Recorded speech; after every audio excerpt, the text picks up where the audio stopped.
Captain Kim Tae-ho stood on the bridge of the Handbox Pride, watching the stars through the main screen. His ship had been traveling through space for 3 months now, mapping new star systems for Earth's growing space program. The crew was tired but excited. They were the first humans to go this far from home. "Captain, I'm getting something strange on the radio," said Park So-jin from her station. She was the ship's navigator and communication officer. Her face looked worried as she listened to her headphones. Kim walked over to her station. "What kind of something?" "It sounds like a distress call, but it's not coming from any human ship. The language is completely different." So-jin played the signal through the bridge speakers.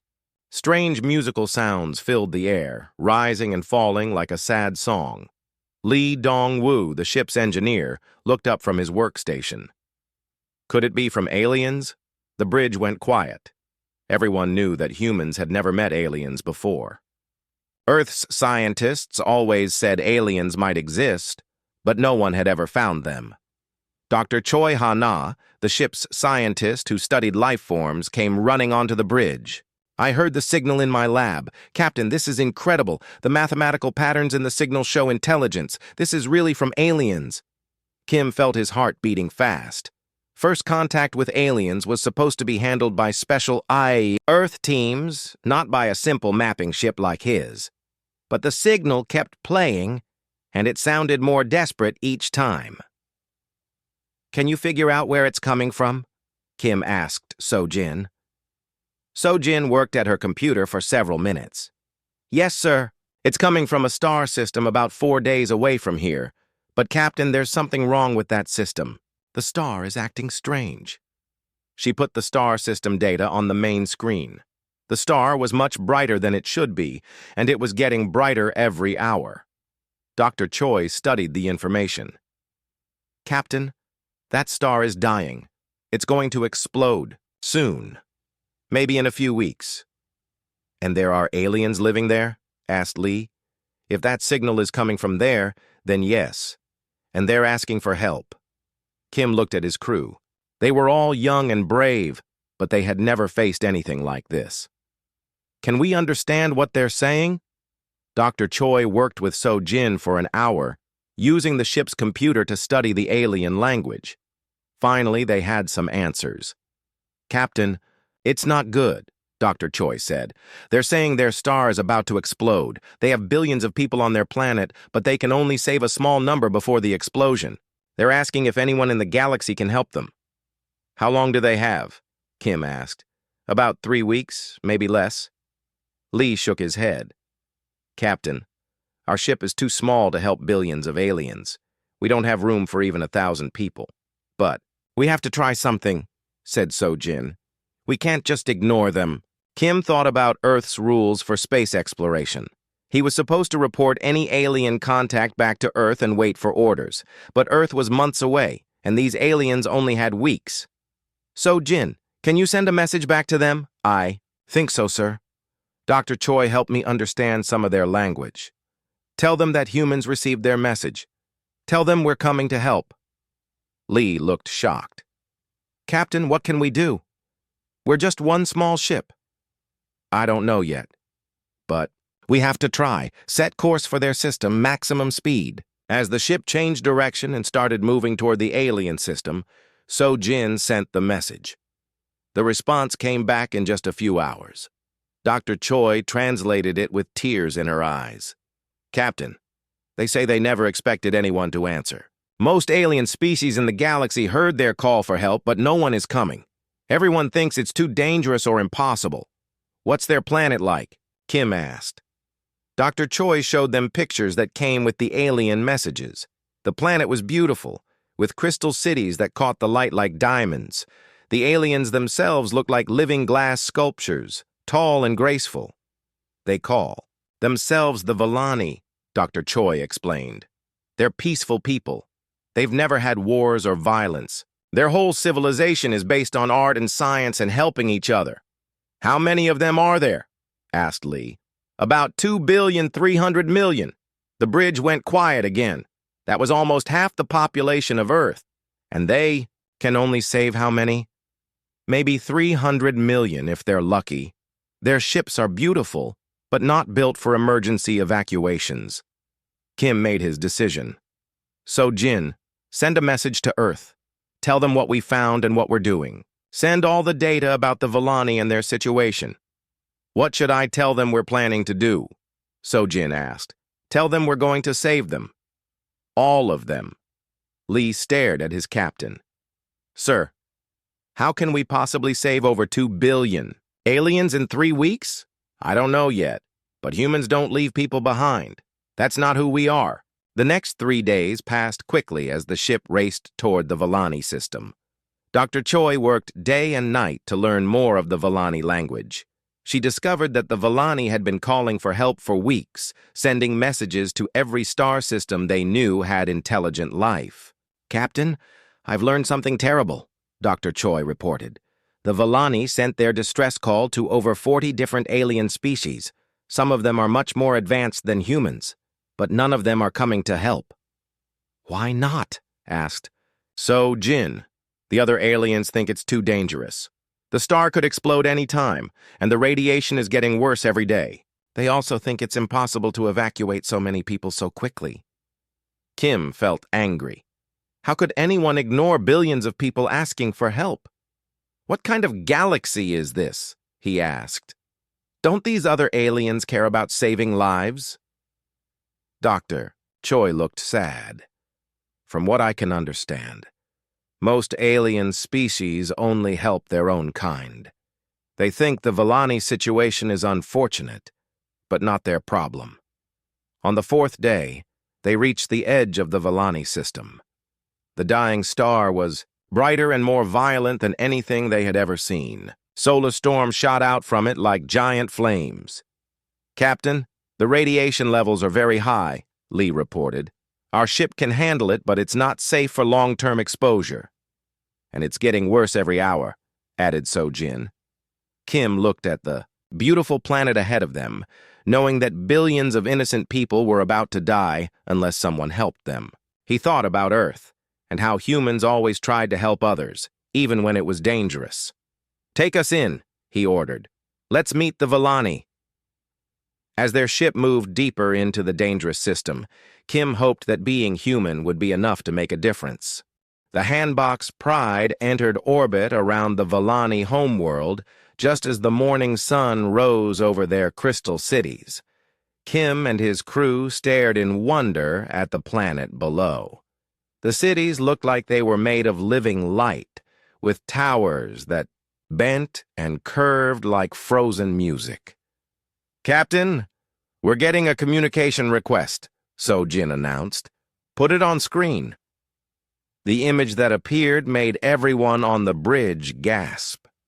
The alien who spoke to them was taller than any human, with skin that looked like clear crystal. Light seemed to flow through their body like water. When they spoke, their voice sounded like wind chimes. I am High Coordinator Velthar, the alien said in broken human language. We learned your speech from your messages. We are grateful you came, but I fear you are too late. Dr. Choi stepped forward. High Coordinator, this is Dr. Choi Hana. We're here to help. How much time do you have? Velthar's crystal face showed deep sadness. 18 of your days, perhaps less. Our star grows more unstable each hour. We have been trying to evacuate our people, but we can only save a small fraction. How many ships do you have? Asked Kim. We have built 60 evacuation vessels in the past months. Each can carry 5 million of our people, but the journey to safe worlds takes many days. We can make perhaps 3 trips before our star dies. That means we can save maybe 900 million people. The math was terrible. Even if everything went perfectly, over 1 billion Vellani would die. Lee had been listening quietly, but now he spoke up. High Coordinator, what if we helped you build more ships? Velthar looked confused. Build more ships? In 18 days? That is impossible. It took us months to build the 60 we have. Maybe not impossible, Lee said, getting excited. Captain, what if we strip the asteroids and moons in this system? Use the metal to build basic evacuation ships? Kim stared at his engineer. Lee, we're talking about building hundreds of ships in just over 2 weeks. I know it sounds crazy, but humans are good at building things fast when we have to be. And we don't need pretty ships, just ships that can carry people and keep them alive for a few days. Dr. Choi was studying information about Vellani biology on her computer. There's another problem. The Vellani need very specific conditions to survive. The air pressure, temperature, and atmosphere composition have to be exactly right, or they get sick very quickly. Velthar nodded sadly. This is why we cannot use simple cargo ships. Our people are not strong like other species. We need perfect conditions or we die. Kim felt frustrated. Every solution seemed to create new problems. But then he remembered something his father had told him when he was young. When something seems impossible, break it down into smaller pieces until you find the parts you can solve. Okay, Kim said. Let's think about this step by step. Lee, how fast could we mine the asteroids if we had the right equipment? If we had industrial mining ships and fabrication units, maybe we could get enough metal for 100 basic ships in a week. And where would we get industrial mining equipment? Lee smiled. Captain, remember that our mission here was supposed to be secret, but you sent a message to Earth 4 days ago. Earth's emergency response teams are probably already on their way here. Sojin checked her communications equipment. Captain, I'm picking up several human signals coming from outside the system. Big ships, moving fast. How many? Kim asked. I count at least 12 ships, maybe more. And they're big ones, not exploration vessels like ours. Within hours, the first human reinforcements arrived. The lead ship was the New Soul, commanded by Captain Yoon Min Seo. Her ship carried industrial fabrication equipment and a crew of 200 engineers. Captain Kim, Min Seo said over the radio, Earth received your message and immediately sent every available ship. We have construction crews, mining equipment, and emergency supply ships all coming to help. Kim felt relief wash over him. How many ships total? 47 ships carrying over 5,000 people. Engineers, doctors, construction workers, miners, even some military units to help with organization. The next few days became a blur of activity. Human ships spread throughout the Vellani system, mining asteroids and moons for raw materials. The Vellani watched in amazement as humans worked in conditions that would kill most aliens. Your people are incredible, Velthar told Kim during one of their planning meetings. They work in radiation levels that would be deadly to us. They need almost no rest. How is this possible? Dr. Choi had been studying this question too. High Coordinator, Earth is what we call a harsh world. Our planet has earthquakes, storms, radiation, extreme temperatures, and many dangers. Humans evolved to survive in very difficult conditions. But most worlds in the galaxy are peaceful garden worlds, Velthar said. We have always had perfect weather, safe conditions, abundant food. We never needed to become strong. That's why we can help you, Kim said. What's deadly dangerous to most aliens is just another workday for humans. The construction project grew bigger every day. Commander Yoon Min Seo organized the work crews into 3 shifts so that mining and building never stopped. Humans worked around the clock, using their ship's lights to work even during the planet's night cycle. Dr. Song Yoon-ji arrived with the medical ship Mercy. She immediately began working with Vellani doctors to understand their biology better. Captain Kim, I think I can solve the life support problem. We can't build perfect Vellani-style life support systems in time, but we can build simple systems that keep them alive for short trips." "How short?" Kim asked. "Maybe 5 days maximum, but that's enough to get them to the nearest safe worlds." Lee was working with Vellani engineers to design the new ships. "Captain, we're calling them emergency life pods. They're basically just a life support box with engines. Not comfortable, but they work." The Vellani couldn't believe what they were seeing. In 1 week, the humans had built more ships than the Vellani had built in months. The new ships were ugly and basic, but they worked. "How many people can we save now?" Kim asked during a planning meeting. Lee did the math on his computer.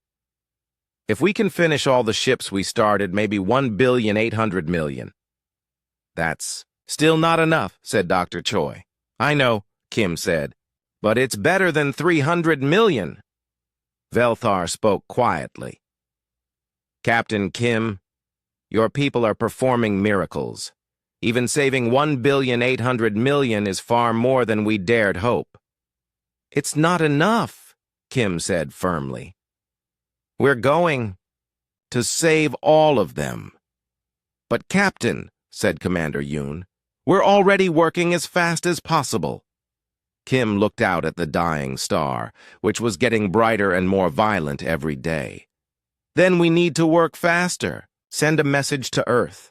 Tell them we need every ship they can send, and we need them here in 1 week."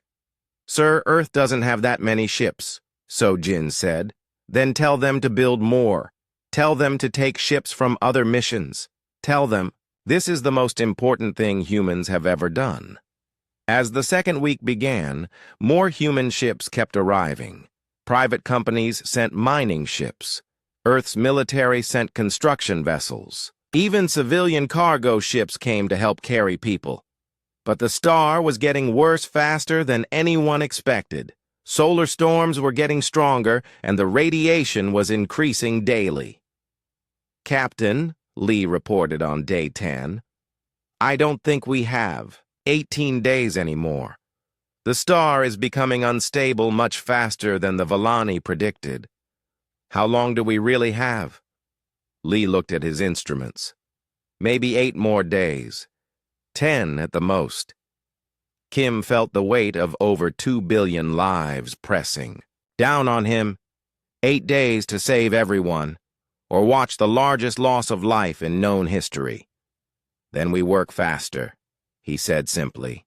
The arrival of Ambassador Kang Hyun-woo changed everything. His massive diplomatic ship, the New Seoul, carried not just supplies but also detailed information about why humans could do what other alien species considered impossible. "Captain Kim," Kang said during their first meeting aboard the Hanbok's Pride, "Earth's xenobiology teams have been studying the galactic database since we first made contact. What we learned explains why no other species came to help the Vellani." Dr. Choi leaned forward eagerly. "What did you find?" Kang activated a holographic display showing hundreds of alien worlds. "Most intelligent life in the galaxy evolved on what we call garden worlds. Perfect climates, stable weather, abundant food, no natural disasters. Their evolution was peaceful and safe." "And Earth?" Kim asked, though he suspected the answer. "Earth is classified as a Class 12 Deathworld. Only 12 planets in the known galaxy are considered more dangerous than Earth. Most aliens consider Earth uninhabitable." The room went quiet as everyone absorbed this information.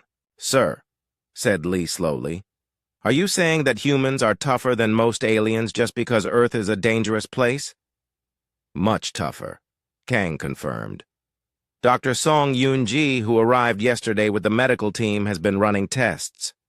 Humans can survive radiation levels that would kill most aliens in minutes. We can work without sleep for days during emergencies. Our pain tolerance and stress resistance are off the charts compared to garden world species." Outside the ship, The evidence was everywhere. Human work crews were performing repairs in the vacuum of space while wearing basic suits.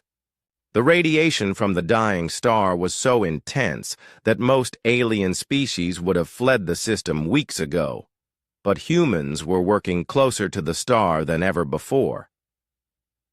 Colonel Bei Jinwoo had arrived with a military engineering unit, and he was coordinating the most dangerous operations.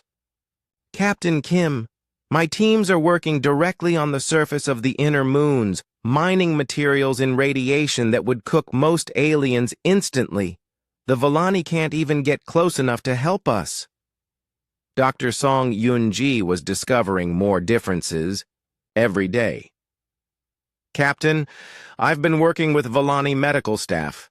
Their bones break easily, they need perfect nutrition or they get sick, and they can only work for a few hours before needing long rest periods.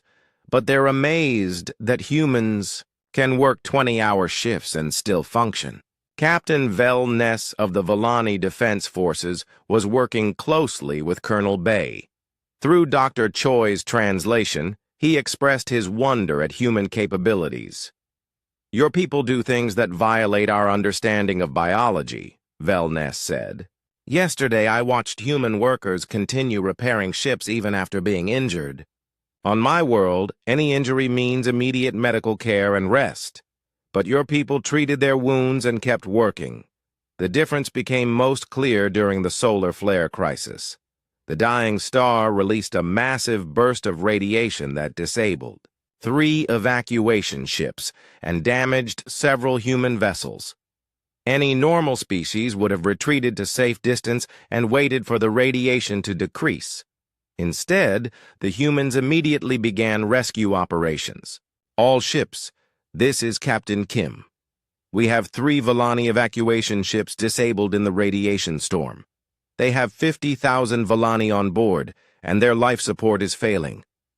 "Captain," called Commander Yoon from her engineering ship, "the radiation levels in that area would be fatal to most species. Even for humans, it's extremely dangerous." "How long do the Volani have?" "Maybe 6 hours before their life support fails completely." Kim didn't hesitate. "All rescue teams prepare for immediate deployment. We're going in."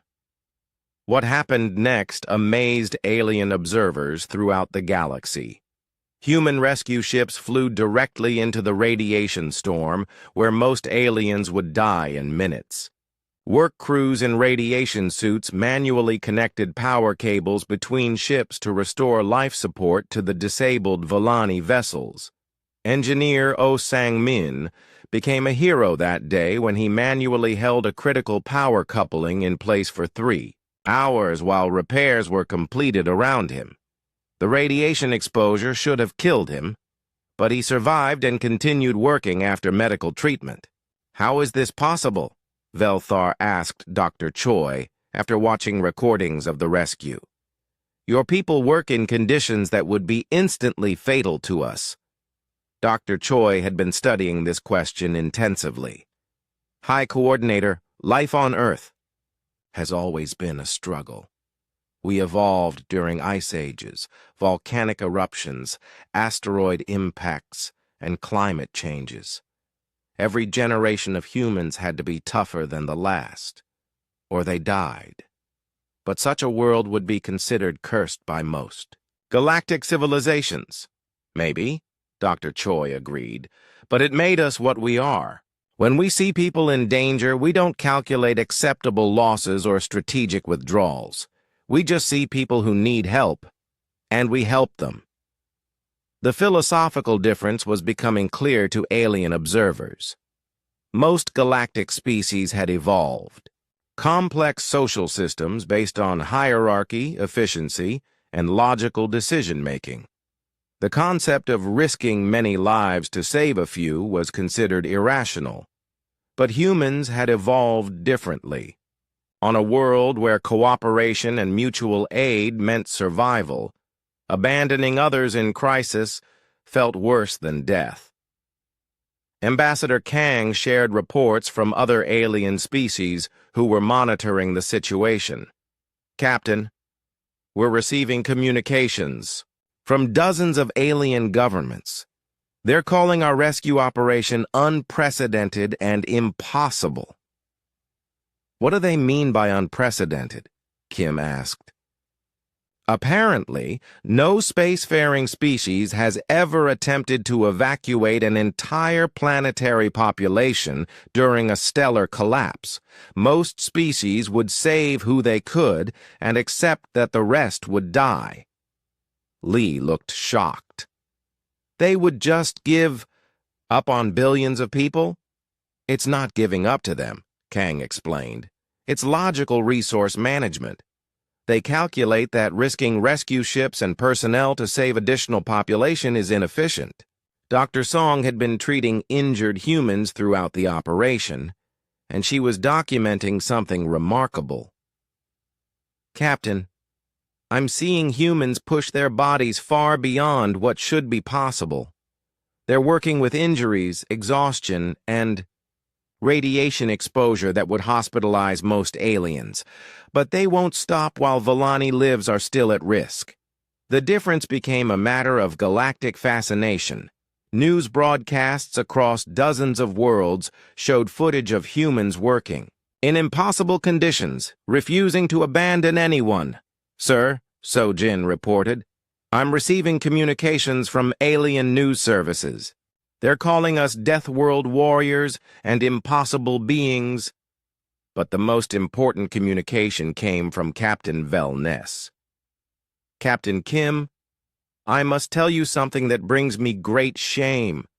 When our star began dying, our government calculated how many we could save and accepted that the rest would die. We never imagined that anyone would try to save everyone. Why didn't you try? Kim asked gently. Because we thought it was impossible.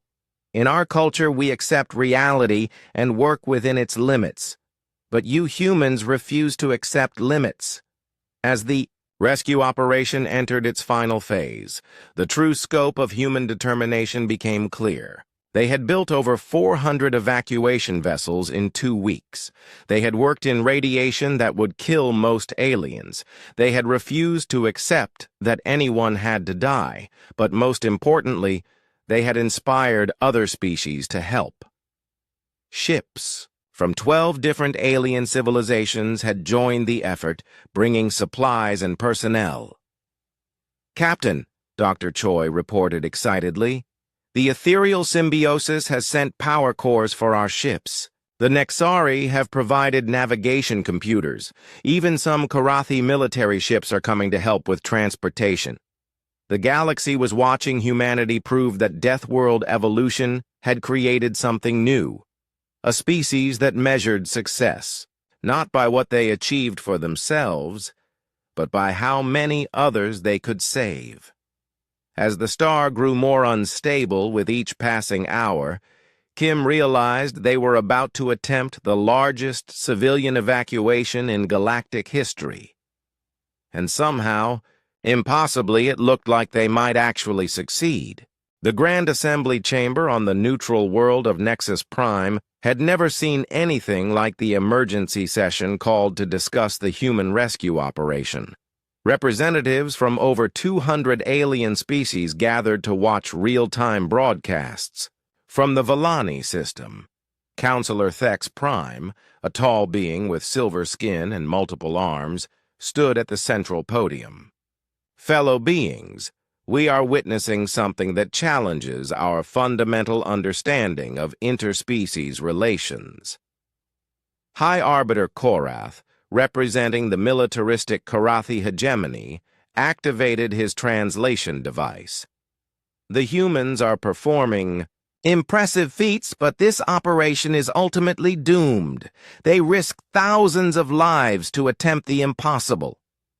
But what if it's not impossible? Asked Counselor Velnara of the ethereal symbiosis. Our monitoring stations show they have already achieved what our best experts said could not be done. On the main display, Footage showed human work crews operating in conditions that made the alien representatives gasp in disbelief. Engineers worked in open space during solar storms. Construction teams assembled ships while radiation alarms blared continuously in the background. Dr. Lim Soo-young, the human xenopsychologist who had arrived with Ambassador Kang, was presenting her findings to smaller groups of alien representatives. Her data was causing shockwaves throughout the galactic community. Distinguished beings, Dr. Lim explained to a gathering of alien scientists, we have discovered fundamental differences in how species respond to crisis. Most galactic civilizations evolved what we call optimization protocols. Saving who can be saved efficiently while accepting necessary losses. This is logical survival strategy, stated Professor Thex Gamma, a Thexian scientist. Resources are limited. Attempting to save everyone often results in saving no one. But humans evolve differently, Dr. Lim continued. On our world, the concept of acceptable losses when it comes to civilian populations feels psychologically impossible. We literally cannot function normally while knowing we could save lives, but chose not to try. The alien scientists exchanged glances through their various communication methods. Are you saying humans are psychologically incapable of rational resource management during crises? Asked Dr. Korath Beta. We're saying humans have different survival psychology. What you call rational, we call abandonment. What we call necessary, you call irrational. Back in the Villani system, the evidence of this difference was becoming impossible to ignore. Chief Engineer Oh Sang-min had recovered from his radiation exposure and was back at work, leading the construction of the final evacuation ships. Sir, his assistant reported, your radiation levels are still above safe limits. Medical says you should rest for at least a week. Oh smiled grimly as he continued welding support beams. There are still 300,000 Villani who don't have seats on evacuation ships. I'll rest when they're safe. This scene was repeated hundreds of times across the human fleet. Workers with injuries continued working. Engineers who hadn't slept in days kept designing new solutions. Medical staff treated others while ignoring their own exhaustion. The galactic news networks were broadcasting these scenes across dozens of worlds, and the reaction was unprecedented. This is reporter Nexus 7 broadcasting from the Grand Assembly, announced one of the major news services. Alien psychologists are calling the human response biologically impossible. No known species has ever attempted evacuation operations while accepting such extreme personal risk. But the most significant change was happening among the aliens themselves. Species that had initially dismissed the human effort as doomed were beginning to send aid. Captain Ethereal Song of the symbiosis ship Harmony contacted Captain Kim directly. Human Commander, my government has decided to provide advanced power cores for your evacuation vessels. We had not considered that the evacuation might actually succeed. Thank you, Captain, Kim replied. Every bit of help brings us closer to saving everyone. Saving everyone, Ethereal Song repeated slowly. This concept is new to us. We typically calculate optimal survival numbers and work toward those goals. Similar conversations were happening across the galaxy. The Nexari Collective sent navigation. Computers, the aquatic domains provided water purification systems. Even species that had never directly helped non-members were contributing resources. But not everyone was pleased with these developments. Warlord Korath VII, the supreme military, commander of the Korathi hegemony, watched the broadcasts with growing anger.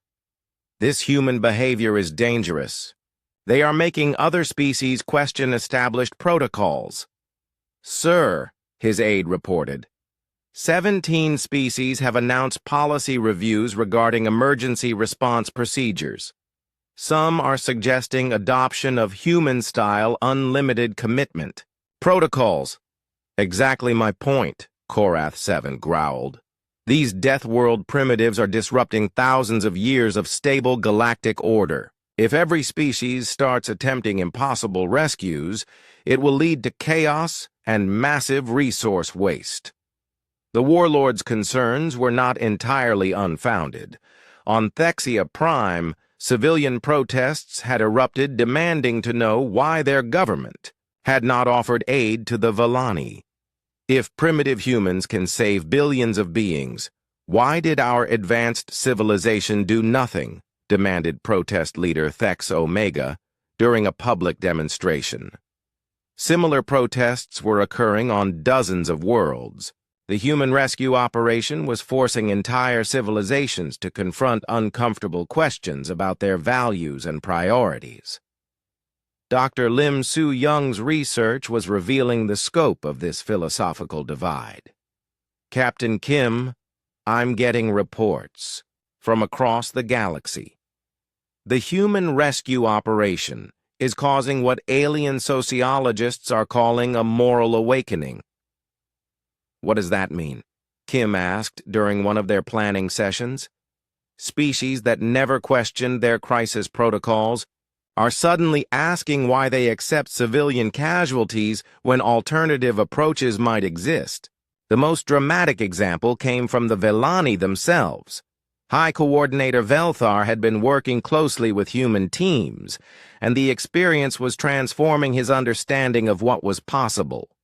Captain Kim, Velthar said during one of their evening briefings, I must confess something shameful. When our star began dying, our council calculated that we could save perhaps 20% of our population. We accepted this as unavoidable reality. 20%. Kim was shocked. But you were building evacuation ships for much more than that. Yes, because working with humans taught us to question our assumptions. Your people kept asking why not more ships, and why not faster construction? Questions we had never considered asking. Velthar's crystal features showed what humans were learning to recognize as deep emotion. We had accepted limitations that were not real limitations. We had confused efficient resource management with moral abandonment. The transformation was spreading beyond individual attitudes to government policies. The ethereal symbiosis announced new protocols requiring unlimited civilian aid during crisis situations. The Nexari Collective established emergency response fleets modeled on human designs.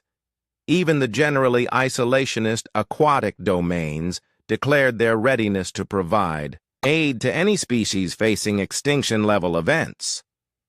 But the most significant development came from an unexpected source.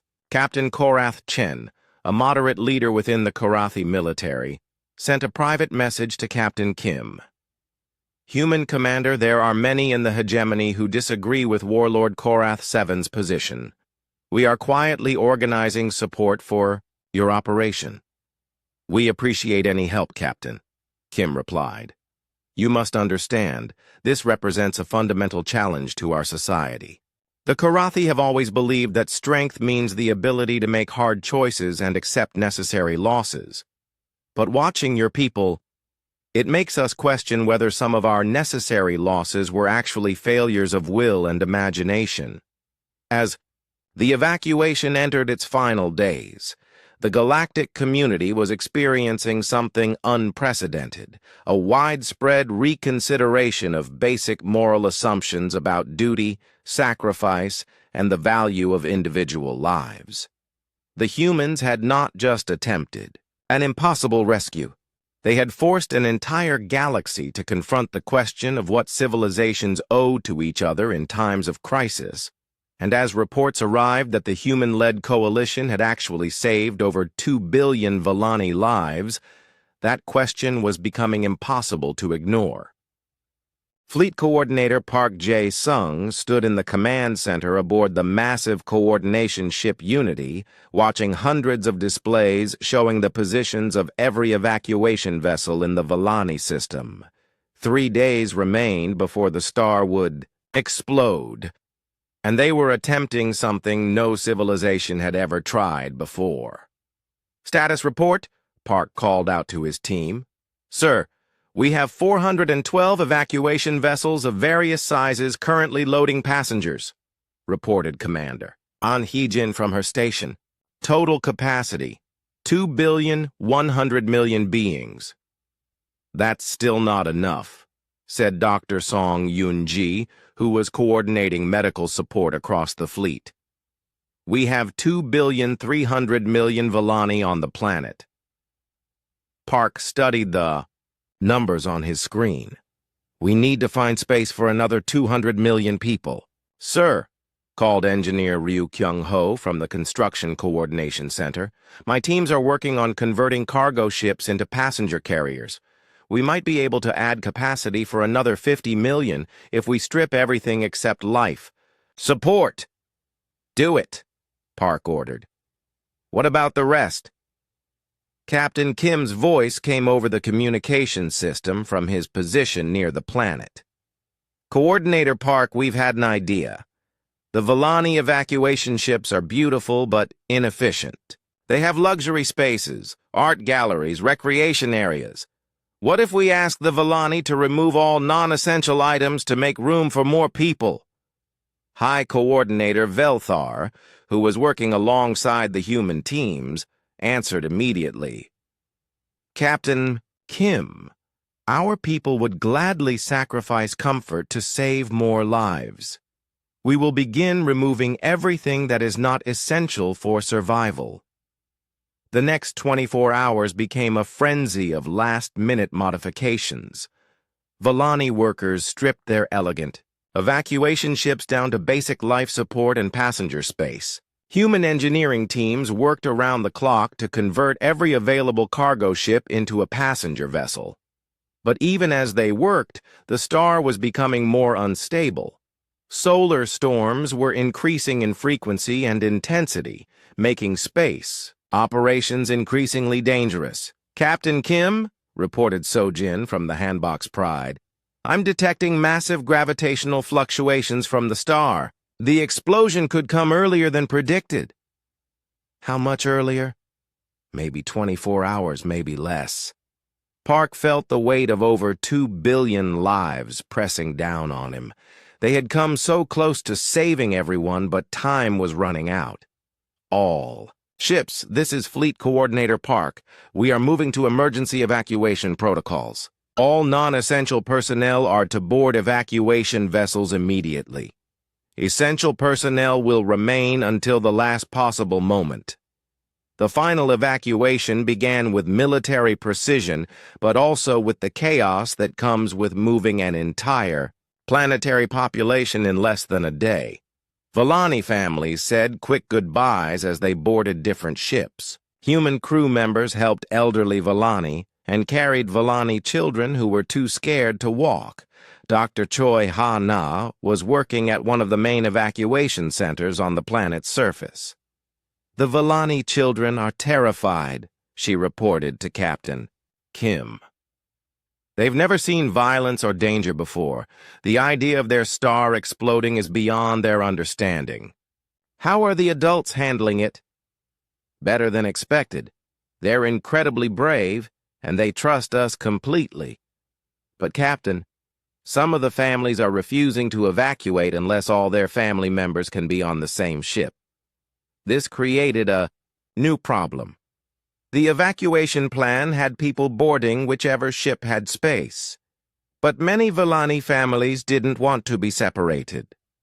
"Sir," suggested Commander An, "what if we reserve some ships for complete families, even if it's less efficient?" "Do it," Kim ordered. "We're not just saving lives, we're trying to save their society too." As the evacuation continued, the star became increasingly violent. Massive solar flares erupted every few hours, sending deadly radiation throughout the system. Human ships had to constantly adjust their positions to avoid the worst of the radiation storms. "Captain," reported Lee Dong-woo from his engineering station, "our ships can handle this radiation, but the Volani evacuation vessels are not as well protected. If we get hit by a major solar flare while they're in transit, we could lose entire ships. Then we need to coordinate the departure more carefully," Kim decided. "We'll send the evacuation ships out in groups between solar flares." This plan worked for the first few groups, but then the star's behavior became completely unpredictable. Solar flares began erupting without warning, and the radiation levels spiked far beyond anything they had prepared for. "All ships, this is. Captain Kim, we have a critical situation. The star is becoming unstable faster than predicted. We need to evacuate the remaining population immediately, regardless of radiation levels." Captain An Hye-jin volunteered to lead the most dangerous mission. "Sir, I'll take the final evacuation convoy. We have 50 million Volani still on the planet, and if we wait for the radiation to decrease, the star might explode before we can get them out." The radiation levels in the final convoy route would be fatal even for humans," Park warned. "Then we'll work fast," An replied simply. The final convoy consisted of 30 evacuation ships carrying the last 50 million Volani. Captain An's ship, the Determination, led the convoy through radiation storms that made their instruments scream warnings continuously. "Sir," her navigator reported, "the radiation is affecting our navigation systems. I'm having trouble maintaining course." "Switch to manual navigation," An ordered. "We'll guide them out by sight if we have to." Behind them on the planet, engineering. Chief Ryu Kyung-ho and his team were performing the most dangerous job of all. They remained behind to maintain power to the planetary evacuation centers and to provide navigation signals for the departing ships. "Sir," his assistant said, "the radiation levels here are approaching lethal levels, even for humans. We should evacuate with the last convoy." Ryu looked at his instruments showing the positions of all the evacuation ships. "Not yet. The ships still need our guidance signals to navigate through the radiation storms. We stay until everyone is clear." Back in space, Captain An's convoy was fighting its way through the worst radiation storm yet. 3 ships had lost power, and 2 more were reporting critical systems failures. "All ships, this is Captain An. Emergency Protocol 7. All ships with power problems, connect to my ship for power sharing." This was an incredibly dangerous maneuver. Connecting ships during a radiation storm while traveling at high speed had never been attempted before. But somehow, through skill and determination, they managed to link the damaged ships to working ships for emergency power. Captain An called Fleet Coordinator Park from the Unity. "We're tracking your convoy on long-range sensors. You're cutting it very close." "How close?" "The star's final collapse has begun. You have maybe 6 hours before the explosion. 6 hours to get 50 million beings to safety across a distance that normally took 8 hours to travel. It should have been impossible." "All ships," An broadcast to her convoy, "maximum speed. We're racing the explosion itself." On the planet, Ryu and his team finally received the signal they had been waiting for. "Sir, the last convoy has cleared the dangerous radiation zone. All ships are safely away from the planet." "Then it's time for us to go too," Ryu said. His team ran for their emergency evacuation ship as radiation alarms wailed across the empty planet. As their ship lifted off from the dying world, Ryu looked back at the crystal cities that would soon be destroyed. "Every single one," he whispered. "We saved every single one of them." 4 hours later, the Volani star exploded in a burst of light visible from neighboring star systems. The planet and its beautiful crystal cities were vaporized instantly. But 2,300,000,000 Volani were safely away, scattered across hundreds of ships heading for new homes among the stars. Captain Kim stood on the bridge of the Handbox Pride, watching the explosion that marked the end of an entire world, but also the beginning of something new. "Sir," Sojin reported quietly, "I'm receiving messages from across the galaxy. News of our success is spreading everywhere." "What are they saying?" "That humans just accomplished something that will be remembered for 1,000 years. That we saved an entire civilization when every expert said it was impossible." Kim felt exhausted but proud. "We didn't do it alone. Dozens of species helped in the end." "Yes, sir. But we're the ones who started it. We're the ones who refused to accept that 2 billion people had to die." As the human fleet began the long journey to help resettle the Volani refugees, Kim realized that they had done more than save lives. They had shown the galaxy that impossible things become possible when people refuse to give up on each other. 6 months after the Volani evacuation, Diplomatic Coordinator Han Bo-young sat in the emergency session chamber of the Grand Assembly, watching as representatives from over 300 species argued about what to do with 2,300,000,000 refugees. The Volani integration crisis, as the Galactic News Services had named it, was unlike anything the galaxy had ever faced. Never before had an entire planetary population needed new homes across dozens of different worlds. "Honored beings," Han addressed the assembly through the translation system, "the human government offers to coordinate resettlement efforts, but we need cooperation from worlds willing to accept Volani refugees." Counselor Thex Prime activated his response system. "The humans have created an unprecedented situation. While we admire the rescue operation, the practical results are overwhelming our colonial capacity. This was the problem no one had anticipated. Saving the Volani had been incredibly difficult, but finding homes for them was proving even more complex." High Arbiter Korath spoke for the Korathi hegemony. "The hegemony questions whether this massive rescue operation was wise. Now we have billions of displaced beings with no permanent homes." "With respect, High Arbiter," Han replied calmly, "the alternative was letting them all die. Are you suggesting that would have been preferable?" The chamber fell silent. This was the question that had been troubling many species since the rescue. Had the humans created a bigger problem by refusing to accept the original tragedy? But High Coordinator Velthar, now serving as the Volani representative to the assembly, stood to speak. "Honored beings, my people understand we are a burden, but we are also grateful beyond words. We offer our knowledge, our arts, our labor to any world that accepts us. The integration challenges were immense. Volani needed specific atmospheric conditions that few worlds could provide. Their crystalline biology required different nutrition than most species.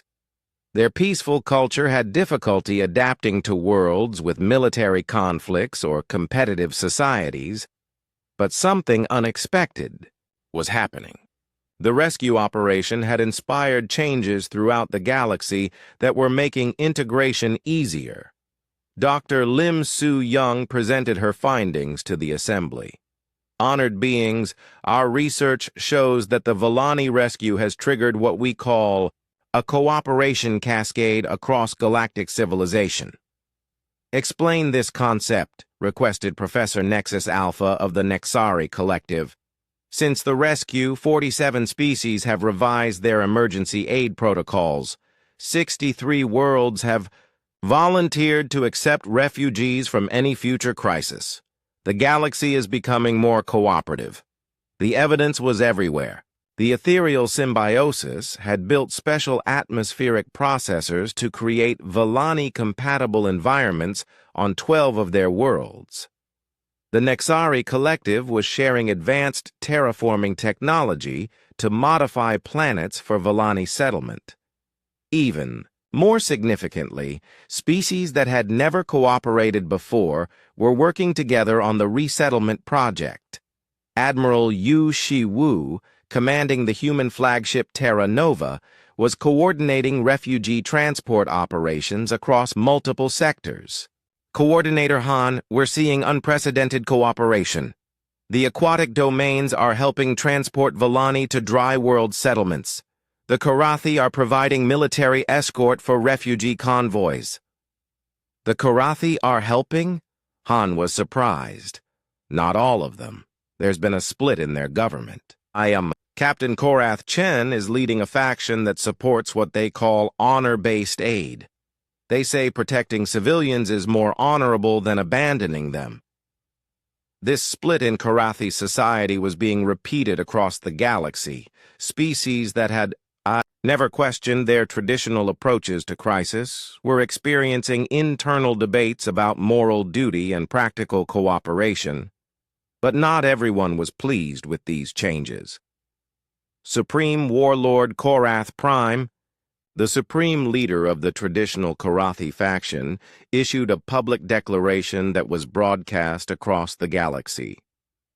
The human intervention in the Vellani crisis represents a dangerous disruption of natural order. Weak species are meant to perish when they cannot protect themselves. Strong species are meant to survive through their own efforts. The warlord is mobilizing military assets, reported Admiral Yu during a secure communication with Earth. Intelligence suggests he views human influence as a threat to traditional power structures. The tension came to a head when Korath Prime ordered attacks on 3 Vellani settlement convoys, claiming they were trespassing in hegemony space. The attacks failed because the convoys were protected by ships from 7 different species, including moderate Karathi vessels commanded by Captain Korath Chen. This is Captain Korath Chen to Supreme Warlord Korath Prime, the moderate leader broadcast on open channels. I am placing you under arrest for crimes against civilians. The resulting civil war within the Karathi hegemony shocked the galaxy, but it also represented something larger. Traditional militaristic societies were being challenged by new philosophies inspired by human actions. Contact specialist John Mi Ray was documenting an even more remarkable development. Coordinator Han, we're receiving signals from species that have never made contact with the galactic community before. What kind of species? Deathworld species like humans. The success of our rescue operation has inspired them to reveal themselves. The first to make contact were the Krugen, silicon-based beings from a volcanic world where temperatures reached levels that would melt most metals.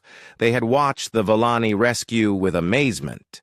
Humans of Earth, their first message read, we have hidden from galactic society because others fear us. But you have shown that Deathworld's strength can protect rather than threaten. We wish to join your efforts. Next came the Vorthak, amphibious beings from a world covered in toxic oceans and constant storms. Their message was simple. We offer our abilities to help others survive impossible conditions. Within months, 12 different Deathworld species had made contact. Each brought unique survival capabilities that could help in crisis situations. Dr. Song Yunji, now serving as head of interspecies medical coordination, was amazed by what she discovered. Each Deathworld species evolved different specializations. The Krugen can work in extreme heat. The Vorthak can survive in toxic environments. The Zarathi can function without water for months. It's like nature created a rescue team spread across different worlds, observed Dr. Choi Hana. The formation of what became known as the Deathworld Alliance fundamentally changed galactic politics. Garden world species, who had always dominated through advanced technology and large populations, suddenly found themselves dependent on Deathworld species for crisis response. But the most significant change was philosophical. High Coordinator Velthar explained it during a major address to the Grand Assembly. Before humans came to save us, our civilization accepted that some tragedies were inevitable. We had beautiful art, advanced science, and peaceful societies. But when crisis came, we prepared to die with dignity rather than fight with desperation. "What changed?" asked Counselor Thex Prime. "Humans showed us that dignity comes not from accepting death, but from refusing to let others die when you might save them. They taught us that advanced civilizations should be measured not by their achievements, but by their willingness to help those in need." The Volani refugee crisis was slowly being resolved. Of the 2.3 billion Volani, 800 million had been settled on modified worlds provided by various species. 900 million were living in specially built orbital habitats funded by a coalition of 12 species. The remaining 600 million were being transported to a newly terraformed world in Nexari space. But the real change was in how the galaxy approached problems. The Deathworld doctrine was becoming widely accepted. When civilians were in danger, every available resource should be used to save them, regardless of cost or risk. "We're receiving crisis calls from across the galaxy," Admiral Yu reported, during a command meeting. "Species that once handled emergencies alone are now requesting assistance from the Deathworld Alliance." "How many calls?" asked Han. 43 active crisis situations. Everything from natural disasters to civil conflicts where civilians need evacuation. Han looked at the map showing crisis points across dozens of star systems. 6 months ago, most of these situations would have been considered local problems that other species wouldn't get involved in. "Sir," reported contact specialist Jion, "we're also receiving requests for what they're calling preventive aid. Species want help preparing for potential crises before they happen." The galaxy was transforming from a collection of independent civilizations focused on their own advancement into something resembling a mutual aid society where helping others was considered both moral duty and practical necessity. But this transformation was creating its own conflicts. Traditional power structures were being challenged, and not everyone was willing to accept the new order peacefully. "Admiral," reported Captain Kim from his new position commanding the exploration vessel New Horizon, "we have a problem. Warlord, Korath Prime has declared the entire Deathworld Alliance to be enemies of galactic stability. He's calling for a restoration of natural order." The war that was coming would test whether the new cooperative galaxy could survive against those who preferred the old ways of accepting that the weak must perish and the strong must stand alone.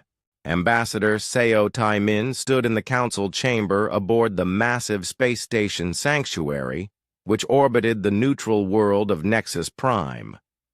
Around the circular table sat representatives from species that had never met before the Volani crisis, but who now formed the most powerful alliance in galactic history. "The Karathi attacks on civilian settlements cannot continue," Seo announced to the assembled delegates.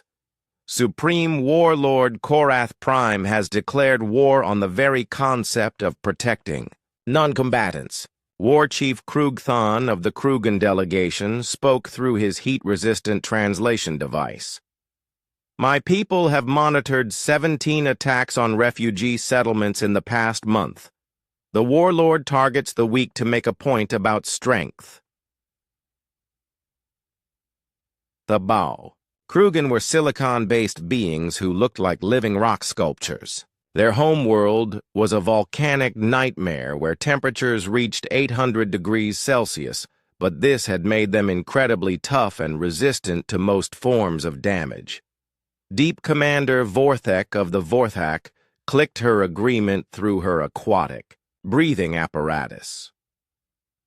The warlord believes fear will make species abandon cooperation. He is wrong. Fear makes Deathworld species more determined.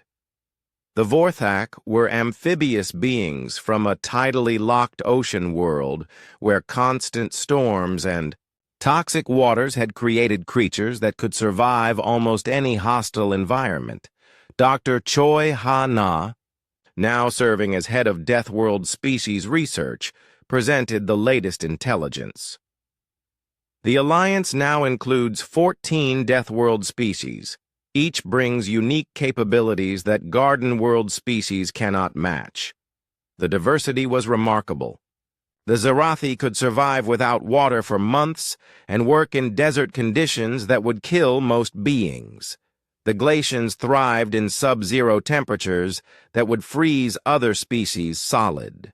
The Pressure-born could work in deep ocean or high-gravity environments, but most importantly, all Deathworld species shared the same fundamental characteristic.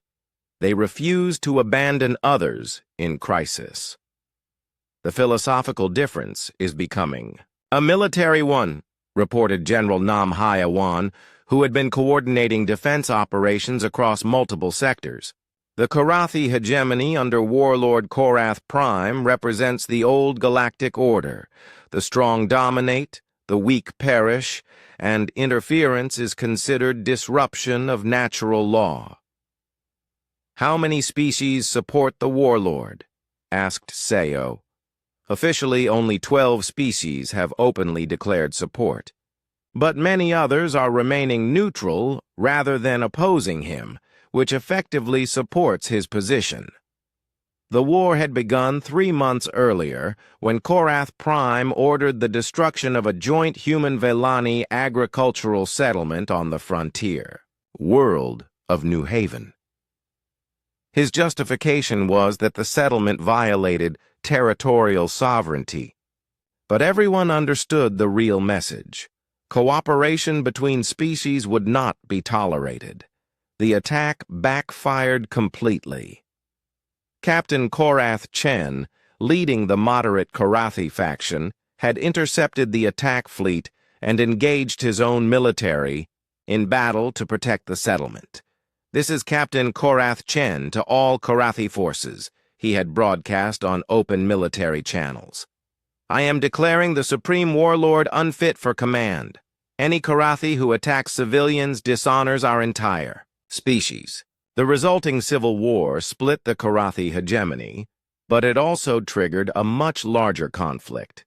Species throughout the galaxy were forced to choose between supporting the traditional order or the new cooperative model. The Battle of New Haven became the first major engagement of what historians would later call the Philosophical War. General Nam had coordinated the defense, working with commanders from 6 different Deathworld species. The Karathi expected to face human ships with standard defensive capabilities, Nam reported to the Alliance Council. Instead, they encountered integrated Deathworld tactics. The battle had been unlike anything in galactic military history. Krugen ships operated in the extreme heat of the system's inner planets, where Karathi vessels couldn't function. Vorthak ships used toxic gas attacks that were harmless to their crews but disabled Karathi life support systems. Human ships coordinated complex multi-species operations while working in radiation fields that would kill most aliens. The warlord's forces retreated after losing 60% of their fleet, Nam continued. But more importantly, they realized that Deathworld species fight differently than Garden World species. War Chief Krugthan explained the difference. Garden world species fight for territory, resources, or political dominance. Deathworld species fight for survival and protection of others. When you threaten those we protect, you face desperate determination rather than calculated strategy. The victory at New Haven triggered a cascade of similar conflicts across the galaxy. Species that supported the Deathworld Alliance found themselves under attack by traditionalist forces, but the attacks consistently failed. Deep Commander Vorthek had led the defense of the ethereal symbiosis colonies when Karathi forces attempted to liberate them from human influence. The warlord's ships could not operate in the toxic cloud systems where the ethereal symbiosis lives. My people fought in environments that would kill traditional forces in minutes. But the most significant battle occurred at Korath Prime itself, the capital world of the Karathi hegemony. Captain Kim, now commanding the heavy cruiser Determination, had led a joint Deathworld fleet to support Captain Korath Chen's rebellion against the Supreme Warlord. "We didn't go to conquer," Kim reported to the Alliance Council. "We went to protect Korathi civilians who supported the moderate faction." The Battle of Korath Prime lasted 3 days and fundamentally changed galactic warfare. Traditional military doctrine assumed that attacking a heavily defended homeworld was nearly impossible due to orbital defenses and numerical superiority. But Deathworld species didn't follow traditional military doctrine. Krugan ships operated close to the star, using solar radiation as cover. Vorthak vessels attacked through the planet's toxic atmosphere, where defensive systems couldn't track them effectively. Human ships coordinated multi-vector assaults while operating in radiation zones that disabled Karathi sensors. The Supreme Warlord's forces were designed to fight Garden World enemies, explained General Nam. They couldn't adapt to opponents who treated lethal environments as tactical advantages. The battle ended when Captain Korath Chen's forces, supported by Deathworld allies, captured the Warlord's command center. Korath Prime was arrested and charged with crimes against civilian populations, but the victory created new challenges.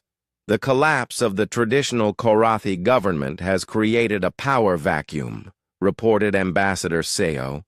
47 worlds that were part of the hegemony are now independent and asking for protection from various alliance members. Dr. Lim Soo-young presented her analysis of the changing galactic situation. The war has accelerated social changes that were already occurring. Traditional hierarchical societies are being replaced by cooperative networks based on mutual aid. The transformation was remarkable. Species that had never cooperated were forming joint colonies. Military fleets were being converted to emergency response teams. Trade relationships were being replaced by resource-sharing agreements. We're receiving applications for alliance membership from 63 species, reported contact specialist Jian Mi Ray. Not all of them are Deathworld species. Many Garden World species want to join our cooperative model. This created philosophical debates within the alliance itself. Should we accept Garden World species as full members? Asked Seo during a private alliance leadership meeting. War Chief Krugthon considered the question carefully. Garden World species are not weak. They simply evolved differently. If they commit to protecting others rather than just themselves, they can be valuable allies. Deep Commander Vorthek agreed. The strength of Deathworld species comes not from our harsh environments, but from our willingness to sacrifice for others. Any species can develop this strength if they choose to. The decision was made to accept any species that committed to the Alliance's core principle. No civilian population would be abandoned during crisis, regardless of cost or risk. The results were dramatic. The ethereal symbiosis, despite being garden world beings, proved incredibly effective at providing humanitarian aid due to their advanced technology and peaceful nature. The Nexari Collective used their mathematical abilities to optimize resource distribution across multiple crisis zones. Even former enemies proved valuable. The Karathi Republic, led by President Korath Chen, the former captain had been elected leader of the new government, provided military expertise for protecting civilian populations. The galaxy is becoming something new, observed High Coordinator Velthar during a major address to the reformed Grand Assembly. Not a collection of competing civilizations, but a network of mutual protection. But challenges remained. Warlord Korath Prime, though imprisoned, still had supporters who launched terrorist attacks on civilian targets. Some species remained neutral, watching to see whether the new cooperative model would prove stable. Admiral, Captain Kim reported, to Admiral Yu during a secure communication, "We're receiving intelligence about organized resistance to the Alliance. Some species are planning coordinated attacks to test our response capabilities." "How serious is the threat?" Yu asked. 5 years after the Vallani rescue, Chancellor Kim Yeon-soo stood at the podium of the new Galactic Assembly, looking out at representatives from 412 species. The chamber itself was a symbol of how much had changed. Built jointly by dozens of species using techniques and materials that no single civilization could have provided alone. "Fellow beings," Kim began, her words translated into hundreds of languages simultaneously.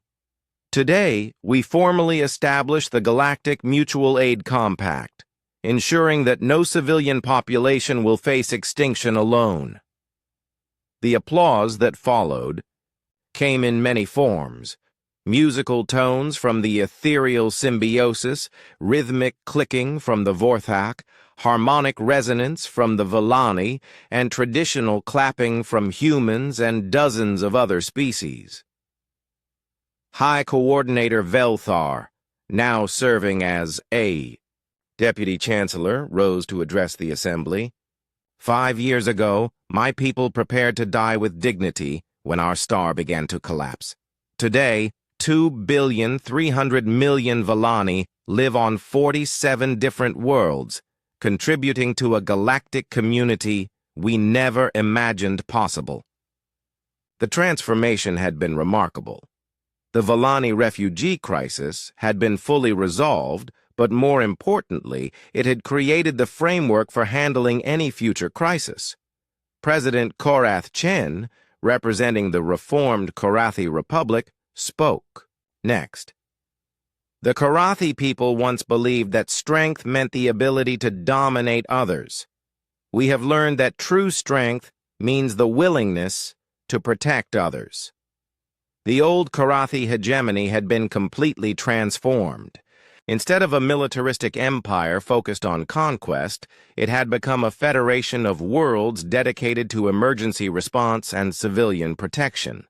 Their military expertise was now used entirely for rescue operations and humanitarian aid.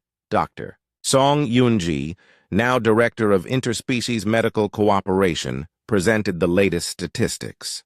"In the past 5 years, the Deathworld Alliance and partner species have responded to 347 crisis situations. Total civilian lives saved, over 50 billion beings. The numbers were staggering. Natural disasters, civil conflicts, industrial accidents, even small-scale stellar instabilities. Every crisis that threatened civilian populations now triggered immediate galactic response. The old model of accepting necessary losses has been completely abandoned," Dr. Song continued. "Current galactic protocol requires maximum effort to save every possible life." Admiral Yu Shi-woo, now commanding the Unified Galactic Emergency Fleet, explained how this was accomplished. We maintain rapid response fleets in every major sector.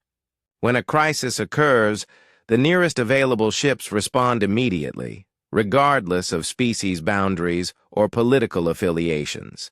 The fleet itself represented the new galactic cooperation.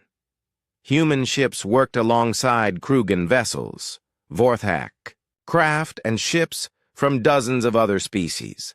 Each contributed unique capabilities, creating response teams that could handle any conceivable emergency.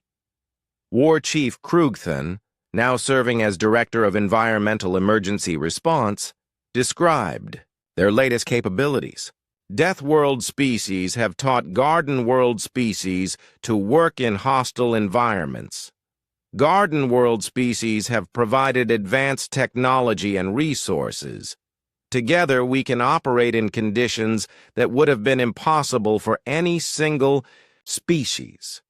The Preservation Coalition, led by Garden World species who had adopted Deathworld crisis response methods, had become just as effective as the original Deathworld Alliance members. The philosophical transformation has been as important as the practical one, explained Dr. Lim Soo-young, now head of the Galactic Institute for Cooperative Studies.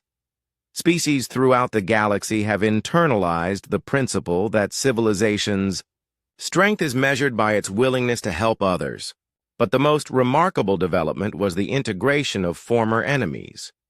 Reformed Counselor Thex Prime, who had once questioned the wisdom of the Vellani rescue, now led the Thexian Humanitarian Corps. My species spent thousands of years focused on efficient resource management and logical decision-making.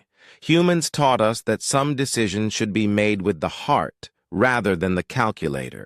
Even the most militaristic species had been transformed. The former Supreme Warlord Korath Prime had died in prison, but his supporters had gradually been converted to the new philosophy through practical demonstration of its effectiveness.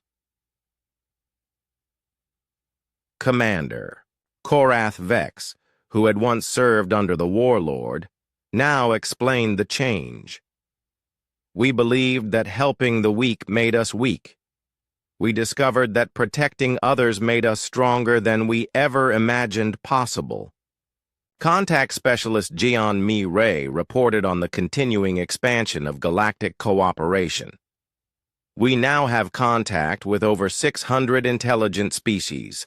The rate of new first contacts has increased dramatically as isolated species learn about the Galactic Mutual Aid Network and decide to join. The network effect was powerful. Species that had remained hidden out of fear were revealing themselves because they knew the galaxy would protect rather than exploit them. Captain Ansung Ho, commanding the exploration vessel New Horizon, represented this new era of galactic exploration. His crew included Vellani navigator Crystal Wing Velara, Krugan engineer Molten Forge Krugdor, human communications officer Park Min Jung, and representatives from 8 other species. Captain Ann, report on current exploration status, Chancellor Kim requested. Chancellor, we are investigating 12 systems with potential intelligent life. Our mixed species crews are much more effective at making peaceful contact than single-species expeditions used to be. The exploration program itself had been revolutionized. Instead of competitive exploration by individual species, joint expeditions were discovering and welcoming new civilizations into the galactic community. But the most significant change was in how species related to each other on a fundamental level. High Coordinator Velthar addressed this transformation. Before the rescue, most species viewed other civilizations as potential competitors, trading partners, or threats. Now we view them as potential family members in need of protection. The family analogy was not accidental. Interspecies adoption of orphaned beings had become common. Mixed species colonies were thriving. Even romantic relationships between compatible species were no longer unusual. Dr. Choi Ha-na, now Director of Xenobiology and Cultural Integration, presented her research on these developments. We are witnessing the emergence of a truly unified galactic civilization, not conquest by a dominant species, but voluntary cooperation based on shared values. The economic changes had been equally dramatic. Instead of competitive trade focused on profit, the galaxy had developed resource-sharing networks focused on meeting everyone's needs. No species lacks essential resources, reported Economic Coordinator Lee Dong-woo. Abundance in one sector is automatically shared with areas of scarcity. This had eliminated most causes of conflict between species. Wars over resources were now impossible because resources were freely shared. Territorial disputes were resolved through mediation rather than force. But challenges remained. The galaxy was vast, and there were still isolated regions where the old competitive model persisted. We estimate that approximately 30% of the galaxy has not yet joined the Mutual Aid Network, reported Intelligence Director Colonel Bei Jin-woo. Some of these regions are actively hostile to our cooperative model. Are they a threat? Chancellor Kim asked. Not in the traditional military sense, but they represent a philosophical challenge. If cooperative civilizations are attacked by competitive ones, how do we respond without becoming what we oppose? This question had been debated extensively. The Galactic Mutual Aid Compact included strong defensive provisions, but it also required that even enemies be offered protection during humanitarian crises. "We protect everyone," had become the galactic motto. Even those who refuse to protect others. The ultimate test of this principle came when the isolated hegemony of Xenar, one of the few remaining aggressively competitive civilizations, suffered a catastrophic asteroid impact that threatened to wipe out their entire species. Chancellor Admiral Yu reported, "The Xenar government has explicitly refused our aid and ordered us to stay away from their territory." And their population? 4 billion beings. The asteroid impact has destabilized their planet's geology. They have maybe 6 months before total ecosystem collapse. Chancellor Kim made the decision that defined the new galactic order. Prepare rescue fleets. We're going to save them whether they want us to or not. The Xenar rescue became the greatest test of galactic cooperation since the original Vellani crisis. It required sneaking rescue fleets into hostile territory, evacuating beings who had been taught to fear and hate outsiders, and protecting civilians while being attacked by their own government. It worked. 6 months later, 4 billion Xenar refugees were being resettled on dozens of worlds, and the former Xenar government had been replaced by a democracy that voted to join the Galactic Mutual Aid Compact. As Chancellor Kim concluded her address to the Assembly, she reflected on how much had changed since Captain Kim Tae-ho first responded to the Vellani distress call. 5 years ago, a small human exploration ship heard a cry for help and chose to respond. That choice has transformed our galaxy from a collection of competing civilizations into a unified family committed to protecting all sentient life.